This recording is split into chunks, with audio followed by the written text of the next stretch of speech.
everyone, welcome to my channel. My name is Amanda, and this is a vlog of my late autism and ADHD unmasking experience.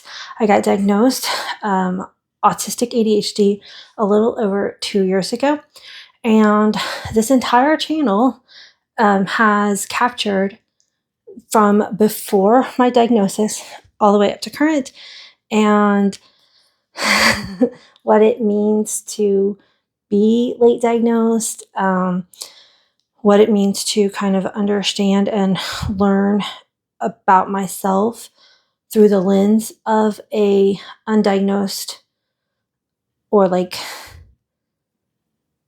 very late diagnosed autistic ADHD person, and how that has affected my entire life. After my diagnosis, it was like a roller coaster of emotions, very up and down, and it still is. I've kind of leveled out a little bit, and I'm still constantly learning. I mean, aren't we all though, right? But having language around how my brain works really helps me be able to understand how I show up in society and how society shows up for me in return, if that makes sense. So a lot of my videos on my channel are vlog where I'm kind of like talking about something that happened in my life and how it relates to being autistic or ADHD. But every once in a while, I like to do an informative video. And I've had a couple of people who have left comments specifically asking me to focus on ADHD traits. And so I thought I would do a video more focused on ADHD. A lot of my channel focuses more on autism because even though I am diagnosed both, I think in the beginning, especially of my diagnosis, I really saw the autistic traits in myself a lot more strongly. But I am definitely both. And there are days where it feels like the ADHD is running the show. And then sometimes it feels pretty, equal. It's like, autism and ADHD. There is a lot of overlap of the traits, so that can be tricky. So some things really could be autism or it could be ADHD.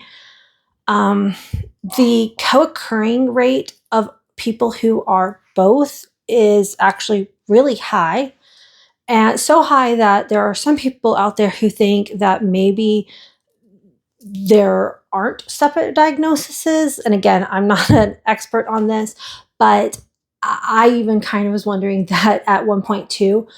But I do know some people who are ADHD and are not autistic, and vice versa. So they are separate diagnoses, but there is a very large percentage of people who are both. So some of the ADHD traits that are common and that I, have and can relate to. The first one is emotional dysregulation. And again, like I said, there can be overlap. So this can also be an autistic trait. So I tried to pick on ones that were more ADHD, but a lot of people with ADHD, myself included, can be kind of like going about our day, doing pretty good. And then something can trigger us and it feels like an intense tidal wave of emotion that hits, and it can be really hard to control. It's any kind of emotion. It could be like extreme excitement or happiness. It could be very something that hits that's just so sad that it hits with such an intensity that it's like almost hard to describe, like just this deep sadness. Or a lot of times it can be something that makes us very angry very quickly. And it's like flipping a switch sometimes in our brain and then trying to take a step back and regulate the emotion and come at it with a little bit more like logic approach can be very difficult for someone with ADHD. And I would say for children, then that can be even more challenging for a child who has this like intense emotional dysregulation that happens, just by something externally that is outside of our control that can switch it. Another ADHD trait that is really common is time blindness. And this one is funny because before my diagnosis, I didn't think I was time blind. And what time blindness is really having not a internal awareness of time passing. I didn't realize that, a lot of neurotypical brains really have a sense in their mind, I guess, of time, the passage of time, whether it's 1 minute, 1 day, or a month, or even like 3 years. They can feel like, oh yes, that's something that happened 3 years ago. It feels like it happened 3 years ago, and it did happen 3 years ago. Or, oh yeah, that happened a week, and they have some kind of sense inside themselves that it feels like that week had passed. For somebody who's ADHD struggling with time blindness, and I'm sure like anything that you're talking about neurological, each even individual aspect of it can have a spectrum. So somebody could be like way more time blind than somebody else who's like just a little bit time blind, right? And like I said, I used to think that I wasn't time blind because I overcompensated. And I still do. Sorta. I'll explain. So I have a clock in every single room of my house. There have been times where I would have multiple clocks in a room. Like if it's a big room, I have one on, a far wall that way and one this way. So like no matter where I'm sitting in a room, I can look up and see a clock. And I have done this my entire adult life. Well, actually, even when I was a teenager, I, made sure to have clocks in my room. And I know that's common. Clocks are common. But the fact that I have a lot of clocks, like I said, like almost wherever you're sitting, you would be able to see a clock because I have to be checking the time all the time because I don't have an internal sense of time passing. 5 minutes and an hour can feel the same to me. I can get involved in something and I will think only a few minutes have passed when an entire hour has passed. I just do not have a sense of time. And so same thing with years. If something happened 5 years ago, it feels like it just happened sometime in my past. There's no difference between something happening a year ago or 5 years ago almost. Like my kids are 17. I know that there's 17 years have passed since I've had them, but it's really like mind-boggling to put that number to it because it's like, wait, weren't they like babies just yesterday? Very time blind. Another common ADHD trait is racing thoughts. And that's where our brains are just going a mile a minute, all the time, all different directions. And a lot of times the thoughts are coming so fast that we will forget what we're trying to say mid-sentence because as we're finishing a sentence, another thought comes in to replace it. and our brain goes this way, and it's like, oh wait, what was I actually saying? And I do that quite a lot, where I'm talking and it's just mid-sentence, completely forget my train of thought. Sometimes if I pause, I can kind of like recollect it or retrace it, and sometimes it's just gone. Like, and it's really frustrating. And it's very frustrating when you're trying to communicate to somebody and you're like, I'm sorry, I'm not an airhead. Like, I have ADHD, and the thought that I was trying to say just literally disappeared, and you can't recapture it. It's so frustrating. Another common ADHD trait is RSD, and I have full videos on RSD, rejection sensitive dysphoria. And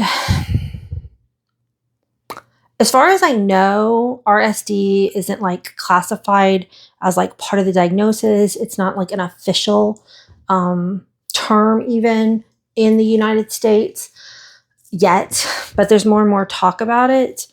When I first heard about RSD, just like time blindness, I didn't really think it affected me. Like, oh yeah, no, I don't think I get rejection sensitive dysphoria. Like, if somebody, rejects, or like I feel like somebody misunderstood me or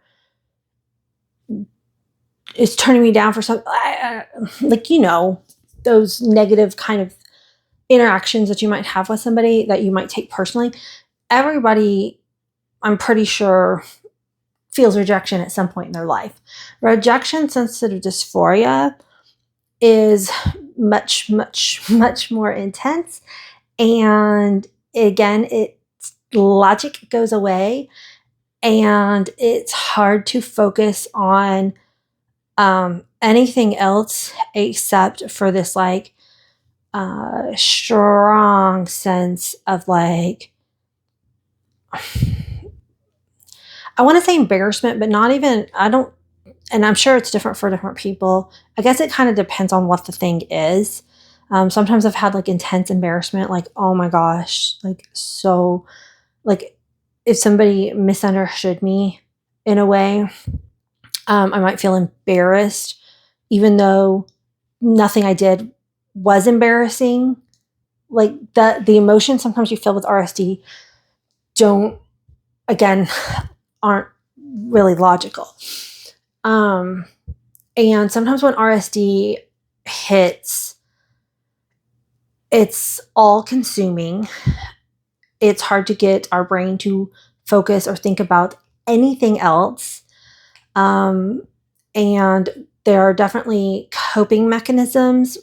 I think identifying that you have RSD is very important, because then you can realize that you're at the effects of it and kind of walk away. It's very hard to get our minds off of it once it hits, but like, again, once you realize you're at the effects of it, like, okay, go for a walk or read a book, or, if you're a crafting person, start your craft. Like, try to get your mind off of it for a little bit, just so that your brain can kind of re-regulate, and then try to logically think about other reasons why that person, where it felt like a rejection, maybe it wasn't. Like, if you were going to lunch and they have to cancel, and they say like, oh, I'm sick. Well, sometimes somebody with RSD immediately doesn't believe the person might be sick. They're like, oh, they hate me, they're canceling, they don't want to spend time with me. And it becomes all about the person with the RSD. And so the logic, when you can like, oh, I'm having an RSD reaction right now, so let me add some logic back into the situation. Not everything is about me. People have, complete full lives outside of my experience. So maybe they actually are sick. Or, if they didn't give a reason, maybe their kid had an emergency, or like, you start to think of all the other things that could have happened for a situation, that doesn't mean that it was all about rejecting you. And sometimes that can help. Like I said, I have like full videos on that where it goes into more details and also examples of when I specifically felt RSD in that moment, which I think helps. Like, I like sharing stories on my channel because I think when you give real life examples, it kind of can help people relate and see in themselves situations that may not be the same, but might be some kind of similar type of situation. So that's why I like to share stories like with specific examples. Another ADHD trait is social anxiety. And this happens because we realize that we are, different from a neurotypical person. And right now, I'm trying to remember the statistics that I read recently. It's something like don't quote me on these statistics, okay? Because I'm just like, I read them, but I'm not looking them up right now. But it was something like, they're estimating now that like about 3 out of 10 people have some sort of neurodivergency. And if you aren't familiar, neurodivergence just is like an umbrella term that covers many different brain types. So ADHD, autism, bipolar disorder, Down syndrome, dissociative identity disorder, dyslexia. There's like a whole bunch. And a lot of times people have comorbidities of them all. Like, you could have more than one. And those are a neurodivergent brain, and neurotypical is the society that doesn't have one of these neurodivergencies. So right now I think the estimate was something like 3 out of 10. So society is still, it's set up. There are a lot of neurodivergent people, but the majority is still neurotypical. Society is set up for neurotypical people. So when you have a neurodivergency like ADHD, a lot of times you get social anxiety because you know that the way that your brain works, it doesn't fit into society. So you're either masking, which, is really common in autism, but also happens with ADHD.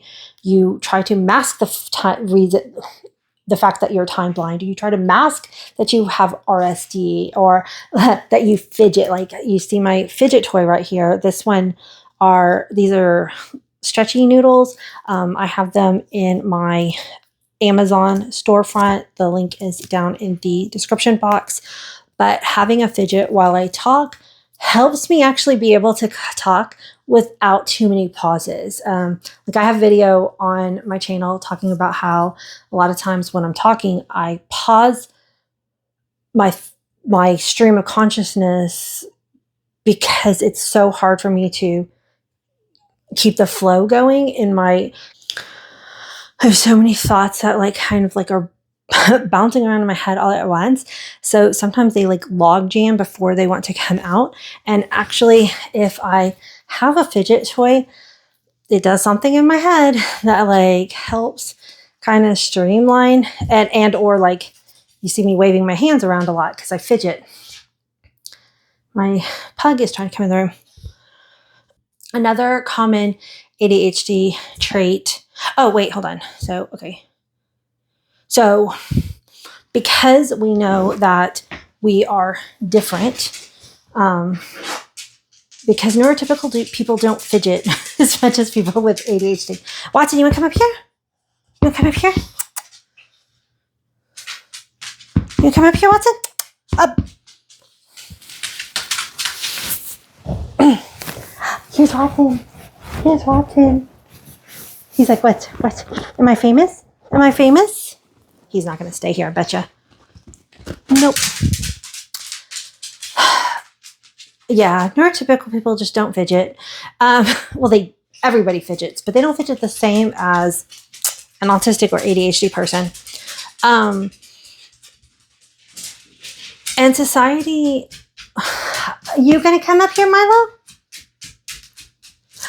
Society actually judges people who fidget. They think that people who don't make eye contact, which is more of an autism thing, but some people... All right. I'm having a lot of interruptions in filming this today, so I apologize. Yes. So neurotypical people, when they see someone who fidgets a lot, their brains think that person isn't trustworthy. And for people who don't make eye contact, which again is typically more of an autism trait, I've heard some people say that they have ADHD and they don't feel comfortable with eye contact. But sometimes when I hear people who say that they are only ADHD, but then they start saying they have a lot of things that are considered autistic traits, I'm like, you might be both. Oh, that's actually really important because before 2013, in America at least, I don't know about other countries, psychologists and doctors were only allowed to diagnose ADHD or autism. They weren't allowed to do co-occurring diagnoses before 2013. And so most doctors would diagnose ADHD because you can take a medicine for it and there are no medications really for autism. So they would do ADHD thinking, oh, that'll help manage your traits. But since 2013, people can get diagnosed both. And two things: either if you were diagnosed ADHD before, you might be both and you just weren't told, or even slightly after 2013, it took a lot of doctors to get up to speed. And honestly, like even now, people are still struggling to get an autism diagnosis because there's still so many doctors who are just not up to date on internal or AFAB, assigned female at birth, or people of color, how they tend to mask and present differently with autism. So if you've only been told you have ADHD, but you seem like you have a lot of autistic traits, you might be both. Okay, well, there was one more thing. See, I had another thought with that, but I forgot it. All right. Anyway, so we have social anxiety because we, are aware that we don't fit into society. And so that causes anxiety. Like, when you don't fit in, that, makes you very oftentimes, it makes people, oh my gosh. Okay. Stop fidgeting with my hair. Anxious. Decision paralysis is another ADHD trait that, again, this one overlaps with autism a lot. And it's part, I feel like, because, again, all of the things that our brains are taking in and considering, even if it's all happening in the background. So it's hard to choose because we're like thinking of all the different scenarios that could lead to each potential choice. And if you've got more than one choice, then it can just become very overwhelming. And there's a lot more into that, but I'm going to keep that one pretty short. For the autistic side of decision paralysis, the bottom up thinking comes into play. I have a whole video on bottom up versus top down thinking, so I'm not going to go into that right now. I want to, though. See, that's another common ADHD trait. I've got my list here. That's why I keep looking over here. Is tangents. We have so many tangents because, again, our brains are going all these different directions. And so we want to expand on all these different tangents, which can make following a conversation with us very difficult. Okay, the last one that I want to add in, I call it Newton's law of ADHD. And how he's got the whole, an object at rest will stay at rest. So a person stays at rest or a person stays in motion unless acted upon by an outside force. And so I don't I don't know if there's a like official term for this in the psychology world around ADHD. I'm sure there is, but I've noticed with myself with ADHD, if I am up and moving, I've heard someone jokingly call it Roomba cleaning, because like I'll go from room to room and I'm like, oh, this needs to be done and this needs to be done, and like I'm moving, like I'm doing things.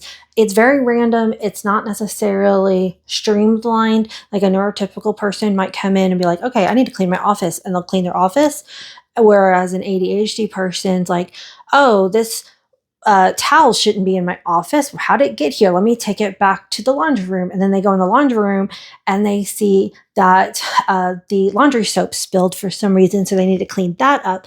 And then when they go to get the mop from the closet down the hall, they see that all the shoes got not put back where they were supposed to be. So then they stack all the shoes correctly. Then they remember the mop. And so it's not necessarily very efficient, but we're moving. We're just like boing, boing, boing, boing, boing, like, you know. And then there's something called the ADHD sit. And if you go, oh, I'm going to sit down just for like a minute and then I'll get back up and clean. Once a person with ADHD sits down, they're now an object that will stay at rest unless acted upon by an outside force. Once you sit down, you're there. And you're like, wait, I was doing all this cleaning. Let's do that again. And starting the task initiation to switch from sitting to going again can be very hard. And often it takes some kind of outside, not always, but sometimes it takes some kind of outside stimulation to get off the couch. You may doom scrolling and you're like, I want to go do something else. Even something you want to do. Like, I want to go watch a TV show. The remote could be even right here next to me, but I'm doing this. And to switch from this to that to turn on the TV is like, brain won't work. But, maybe somebody from my family comes in and says, hey, you want to watch a show together? Like, oh yeah, let's do that. So they kind of interrupted. So it's like the outside force can kind of change directions. Fortunately, a lot of times we don't have an outside force and we need to rely on our own internal mechanisms to task switch. And that's why ADHD can be disabling. It's why it's a disability, because it can be disabling and it can be very, very, very hard for our brains to task switch to something else. And a lot of times people with ADHD get called lazy when we're oftentimes the very opposite of lazy. And we are fighting with our own brains so hard because we want to do the thing. And our brain just doesn't have the dopamine and the serotonin to switch. So that can be really hard. So yeah, that one I call Newton's law of ADHD. Anyway, I hope that you got something useful out of this video. These are definitely things that I struggle with on a daily basis. Again, a lot of times my autism traits feel stronger, but then there are now lately more days for some reason that my ADHD seems like it's taking the lead. But if you're interested in hearing more about autistic traits, I have a playlist. I think it's called my 5 traits playlist. And it's where I take 5 common traits of autism at a time in each one of those videos and like go into like details about them. Another thing that I want to mention is that I prefer using the word traits instead of symptoms. Because symptoms sounds like you got a cold. A trait is it's part of how our neurotype is. It's a trait of being autistic or being ADHD.